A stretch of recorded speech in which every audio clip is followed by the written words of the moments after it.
Okay, let's dive right into this explainer. Today, we're looking at a fascinating real-world story that perfectly captures what happens when our everyday habits collide with rapidly changing technology. It's a story about a simple, everyday fuel choice that went completely wrong. But more importantly, it's about truly understanding the machines we rely on every single day. We're going to break down exactly what happens under the hood when we make assumptions about new products. So, setting the stage here with our first section, Ravi and his old bike. Our story begins with a young guy named Ravi.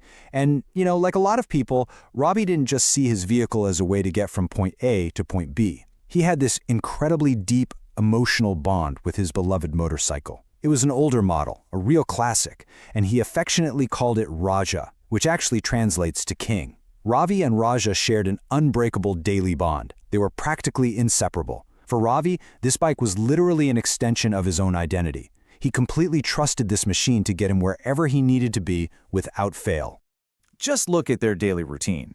Ravi's whole life revolved around Raja.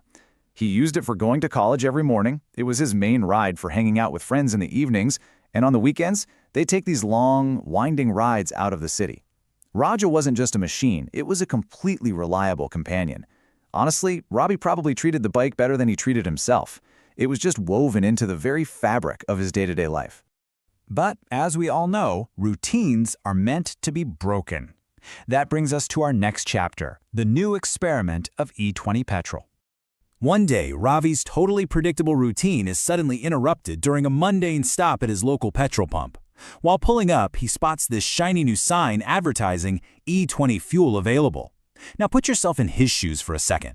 He's seeing this bright, heavily promoted branding, something completely different from the standard petrol he's used to buy. It really catches the eye, and Ravi is immediately intrigued by this brand new offering at his regular station. His immediate thought was pretty simple. He says to himself, maybe this is a new and cheaper fuel. Let's try it. And hey, that's a completely natural human reaction, right? We see a new innovation, maybe with a slight cost benefit, and we just jump at it.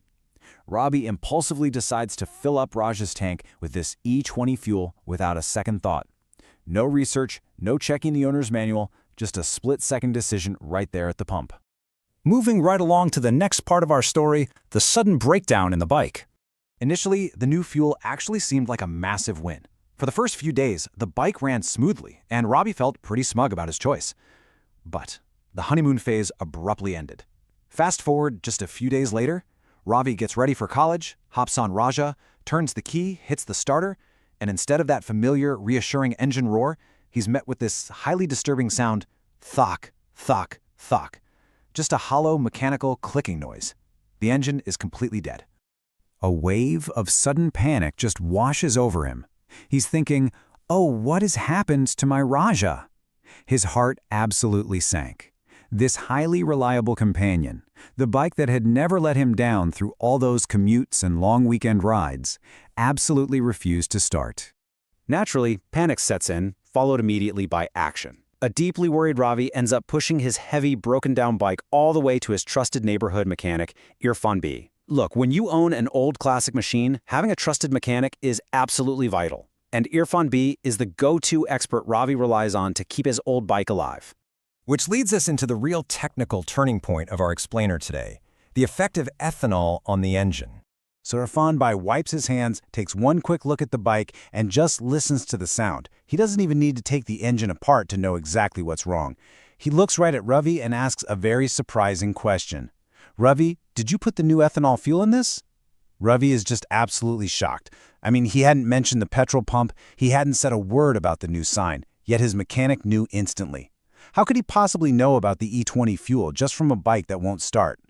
Now, what's really interesting about this is how Irfan Bhai breaks it down.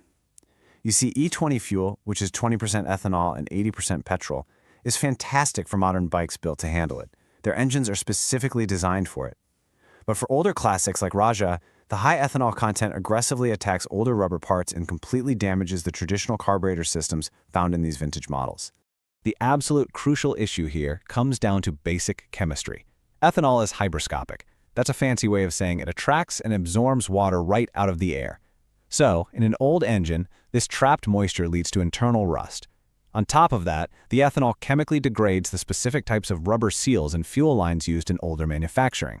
Basically, the old carburetor was literally rusting and degrading from the inside out, and that is exactly what caused that dreaded clicking sound and the starting problems. Now we reach the resolution of our story. A decision made with wisdom. Hearing all this, Ravi is devastated. He sadly asks if his beloved Raja is ruined forever, if his impulsive decision at the pump destroyed his most prized possession. Fortunately, Irfan Bhai has a highly practical 3-step rescue plan. Step 1, drain the tank and put the correct, standard fuel back in. Step 2, get a full, thorough servicing to clean out the carburetor and check those rubber seals. And Step 3, which is honestly the most important one, show a little wisdom next time you're at the pump. Ravi wastes absolutely no time. He gets the bike fully serviced that exact same day. The mechanic cleans out all the water and rust, checks the lines, and Ravi switches back to normal petrol. A few days later, he turns the key and vroom! Raja is back to normal. It's running absolutely flawlessly once again. The crisis is officially averted. But this whole experience leaves Ravi with a profound realization. Every new thing isn't right for every machine.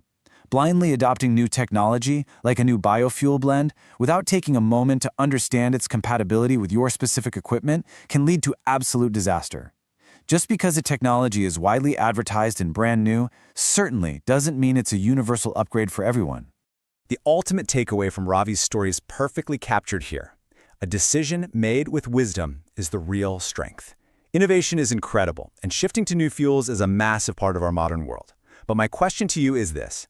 The next time you see a flashy new tech upgrade or a highly advertised new product, will you impulsively jump in, or will you pause for just a second to ask if it's truly compatible with the systems you already rely on? Think about that for a bit. Thanks so much for joining me for this explainer today.